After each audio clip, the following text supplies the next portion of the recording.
അരുണാചൽ പ്രദേശിൽ നിന്നുള്ള യുവതിയെ തടഞ്ഞുവെച്ച് ചൈനീസ് പാസ്പോർട്ട് എടുക്കാൻ ആവശ്യപ്പെട്ട സംഭവത്തെ വിദേശകാര്യ മന്ത്രാലയം അപലപിച്ചു. ചൈനയുടെ നടപടി ന്യായീകരിക്കാൻ കഴിയില്ല. അന്താരാഷ്ട്ര മാനദണ്ഡങ്ങളുടെയും കുടിയേറ്റ നിയന്ത്രണങ്ങളുടെയും വ്യക്തമായ ലംഘനമാണിതെന്ന് ഇന്ത്യ വ്യക്തമാക്കി. ബൽറാം നെടുങ്ങാടി ചേരുന്നു. പറയൂ ബൽറാം.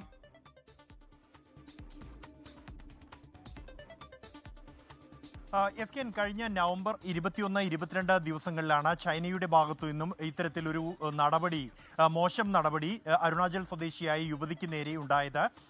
UK-യിൽ നിന്നും ജപ്പാനിലേക്ക് യാത്ര ചെയ്യുകയായിരുന്ന യുവതി ട്രാൻസിറ്റിന് വേണ്ടിയാണ് ഷാങ്ഹായ് വിമാനത്താവളത്തിൽ ഇറങ്ങിയത്. അവരെ ഏതാണ്ട് 18 മണിക്കൂറോളമാണ് ചൈനീസ് അധികൃതർ തടഞ്ഞു വെച്ചത്.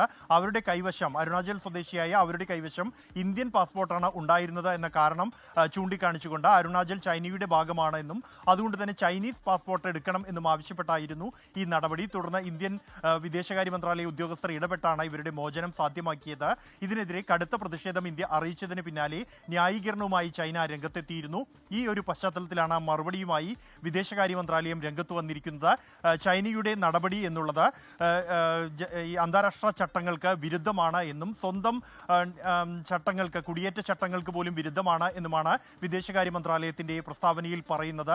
ഷിക്കാഗോ കൺവെൻഷൻ അടക്കം അന്താരാഷ്ട്ര വിമാനയാത്രക്കാർക്കുള്ള ചട്ടങ്ങളുടെ ലംഘനമാണ് ചൈനയുടെ ഭാഗത്തു നിന്നും ഉണ്ടായത്. കൂടാതെ ചൈനയുടെ കുടിയേറ്റ വ്യവസ്ഥ എന്നുള്ളത് യാത്രക്കാർക്ക് 24 മണിക്കൂർ പാസ്പോർട്ട് അല്ലെങ്കിൽ വിസ ഇല്ലാതെ തന്നെ തങ്ങാൻ, ഗതാഗതം സാധ്യമാകാൻ അനുവദിക്കുന്നതാണ് എന്നും ഇതിന്റെ എല്ലാം നഗ്നമായ ലംഘനമാണ് ചൈനയുടെ ഭാഗത്തു നിന്നും ഉണ്ടായത് എന്നും വിദേശകാര്യ മന്ത്രാലയം വ്യക്തമാക്കുകയും ചൈനയുടെ ഈ നടപടിയെ ശക്തമായ ഭാഷയിൽ അപലപിക്കുകയും ചെയ്തിരിക്കുന്നു. ഒപ്പം അരുണാചൽ പ്രദേശ് ഇന്ത്യയുടെ അവിഭാജ്യ ഘടകമാണെന്ന് വിദേശകാര്യ മന്ത്രാലയം വ്യക്തമാക്കി. എസ് കെ, ലോകത്തെവിടെയായാലും ഏത് സമയത്തും 24 വാർത്തകളും ഓഗ്മെന്റഡ് റിയാലിറ്റി പാക്കേജുകളും എക്സ്പ്ലെയിനറുകളും വിശദമായി കാണാൻ ഞങ്ങളുടെ യൂട്യൂബ് ചാനൽ നിങ്ങൾക്ക് സബ്സ്ക്രൈബ് ചെയ്യാം.